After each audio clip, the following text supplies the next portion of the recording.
no Alerta Geral. Bate-papo político com os jornalistas Luzenor de Oliveira e Beto Almeida.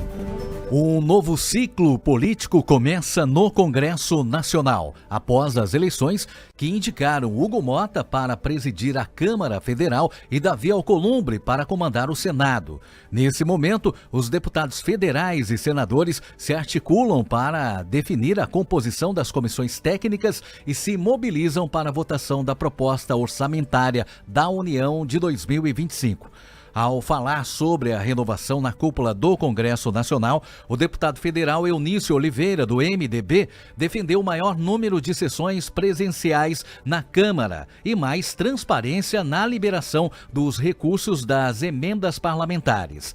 E mais sobre essa agenda política com reflexo no Ceará, o jornal Alerta Geral recebe o deputado federal Eunício Oliveira. Nessa conversa, os jornalistas Luzenor de Oliveira e Beto Almeida.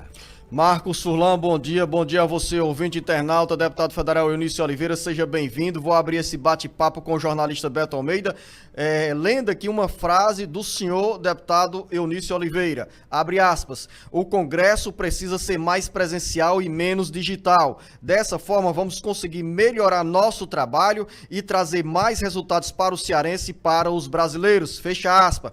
Nessa frase, o que o senhor quis dizer, deputado federal Eunício Oliveira, é que com mais presença dos deputados federais e senadores em Brasília, no plenário da Câmara e do Senado, os resultados do debate serão mais proveitosos para a população, para os brasileiros. Bom dia. Bom dia ouvintes, bom dia internautas, bom dia Beto Almeida, bom dia Luzenor. É uma alegria mais uma vez estar participando desse programa com tanta audiência. Bom, Luzenor, respondendo a sua pergunta, o que eu quis dizer com essa frase? Nós vivenciamos a pandemia, né? E na pandemia foi criado o Infoleg, da Câmara dos Deputados. Esse Infoleg foi extremamente útil e por quê? Porque ninguém podia fazer aglomeração ali, não podia se juntar, e por causa da pandemia, então você votava à distância. E isso, após a pandemia, virou um hábito na gestão do deputado Arthur Lira. Ou seja, eu que fui líder várias vezes na Câmara dos Deputados, que fui líder no Senado, que presidi o Senado e presidi as duas casas como presidente do Congresso, conheço bastante aquele plenário. Então, quando eu digo que seja mais presencial e menos digital, nada, as pessoas não interpretaram nada contra, né, o digital, até porque está aqui o autor, que era ministro das Comunicações em 2005, que começou a trazer para o Brasil a novidade do digital, né, do Wi-Fi, wireless, da TV digital, que foi feita por esse cearense com mais 3 outros cearenses, lá no CPQD. Então, eu estou dizendo tudo isso para dizer o seguinte, essa frase se resume, e já há um entendimento do presidente, houve um compromisso dele na nossa conversa pessoal e na nossa conversa coletiva com a bancada, no sentido de que terça e quarta, nós faríamos as sessões todas presenciais. O que significa uma sessão presencial? É que, para ter uma sessão presencial, você precisa ter uma reunião de líderes com o presidente da casa, aberta aos demais deputados, para ali se tratar, debater, fazer a chamada pauta da semana. Já na questão do Infoleg, do digital, ninguém nunca participou dessas sessões, dessas reuniões, e quando chegava a sessão, em vez de ser 4 horas da tarde, começava às 6, 7, 8 horas da noite, com 15, 20 até 20 requerimentos de urgência.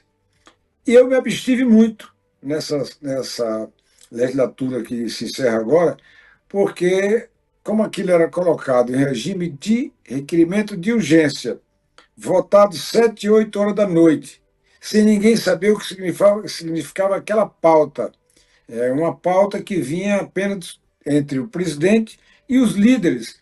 E os líderes sequer tinham condições de fazer uma reunião com suas bancadas, porque não tinha uma pauta previamente definida. Então, esse foi o compromisso do presidente de dizer: vamos todos para dentro daquele plenário, mas sabendo que vamos votar matérias que venham das comissões.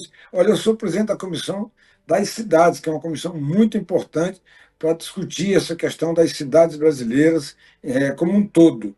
E poucas as matérias, 2 ou 3 matérias apenas, todas as quartas-feiras nós votamos 10, 15, 20 projetos abertos, com participação da sociedade, com participação das federações, dos sindicatos, das ONGs, todo mundo participando dessa discussão. Então, essas matérias não chegavam ao plenário porque as matérias eram colocadas em regime de urgência sem ninguém saber como aquilo era discutido. Então, eu espero que o plenário volte a ficar cheio, volte a discutir, a debater as matérias e que a gente até faça um relacionamento com outros parlamentares, porque o Infoleg não permite, né, que a gente tenha esse relacionamento, essa discussão, até entre os parlamentares, porque não vem só da sociedade. Os parlamentares representam a sociedade e isso vai facilitar muito esse debate. Deputado Eunício Oliveira, conosco também o jornalista Beto Almeida. O conflito de ideias, Beto Almeida, especialmente de forma presencial, acaba fortalecendo a essência do poder legislativo, que é debater e buscar soluções para questões de interesse da população. E nesse caso aí, nós vamos ter um avanço com mais presença dos deputados federais em Brasília e especialmente no plenário da Câmara. Bom dia, deputado Eunício Oliveira. Bom dia, Luziano. Eu concordo plenamente com a preocupação do deputado Eunício Oliveira. É óbvio que a questão da votação online cumpriu o seu papel durante a pandemia, mas eu acho que é chegado o momento, de fato, deputado, do parlamento, das casas legislativas, apostarem na presença ali dos parlamentares, dos deputados, porque, na realidade, nada como um embate, o jogo de ideias que se dá ali no plenário, as coisas são completamente diferentes. Nesse aspecto, inclusive, eu queria também perguntar para o senhor aqui, deputado, como, por exemplo, a gente viu a participação crescente e importante que foi do MDB, inclusive para a eleição do novo presidente da casa, Hugo Mota, mas também no Senado. E eu pergunto para o senhor o seguinte: qual é o reflexo que isso terá para o seu partido, o MDB, inclusive para melhorar a representatividade dele dentro ali do ministério, da equipe ministerial do presidente Lula, mas também nos estados?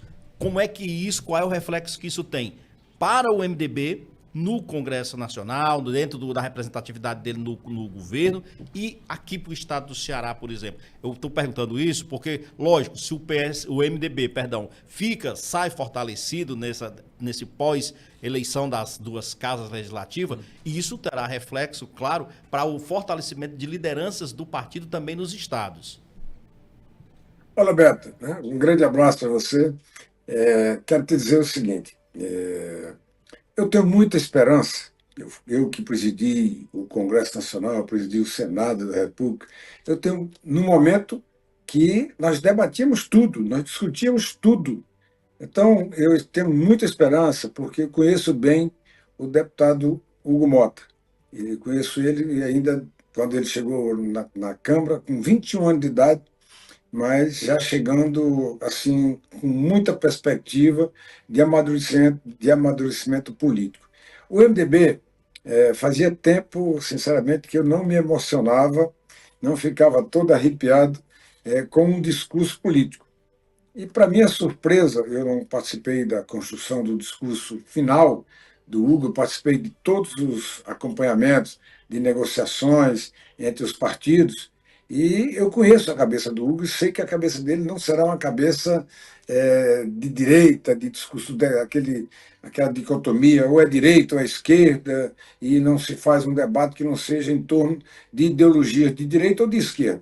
Eu, que sou de centro-esquerda, ficava muito incomodado com isso. E presenciei um discurso, não o discurso da candidatura, mas o discurso de posse, que é o que para mim tem mais importância e mais valor, O discurso de posse, Beto, foi um discurso assim muito forte, um discurso muito PMDBista, que casou com as nossas ideias, com os nossos pensamentos, acordou Ulisses Guimarães, assim, do ponto de vista eu digo acordou do ponto de vista de levar novamente a palavra, a voz, o sentimento, né, a origem do pensamento MDBista de Ulisses Guimarães e de tantos outros, como Pai de Andrade, Tancredo Neves, mas especialmente de Ulisses Guimarães. Ele chegou a fazer o mesmo gesto de Ulisses, com a Constituição na mão. Então, o MDB irá ou para a Comissão de Constituição e Justiça, que é a comissão mais importante da Câmara dos Deputados, já no Senado não é apenas a mais importante, tem 4 ou 5 comissões muito importantes na Câmara, e mais importante de tudo é que o Parlamento é responsável pelo orçamento da União. E o MDB deverá ocupar a cadeira da relatoria geral do orçamento da União.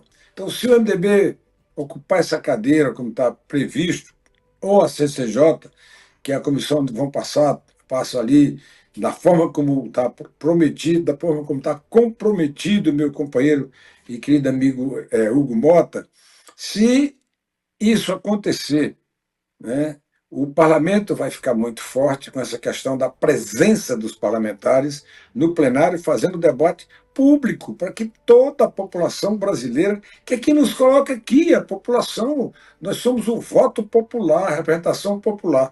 Então, essa população que nos coloca aqui não pode ficar à margem, né, da nossa atuação, da nossa presença no plenário, da nossa presença nas comissões.